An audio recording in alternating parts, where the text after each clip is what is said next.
Hi, my name is Vicki McIntosh, and I'm going to talk about myself and what program I'm in and the leader that I admire. I am a radiology tech. I just passed my boards in August, and I've been working two part-time jobs for the last couple of months.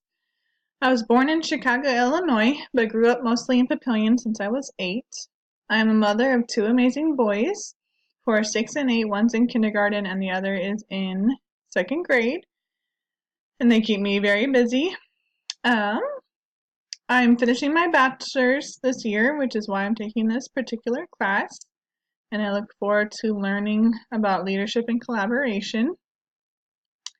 I want to talk about the leader whom I admire, which would be my father, Dean Royce. He's very selfless. An example of that would be um, my car would break down, and he'd come be the first person I'd call, and he'd come and help me start it or tow it or fix the tire no matter where I was. And I know that's probably just the father's love, but it'd be at home. He'd do that for my sisters or for my mom or other people. He's very, very selfless.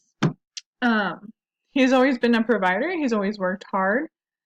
He worked for Union Pacific, and he was there for over 40 plus years. So his commitment is one that is outstanding.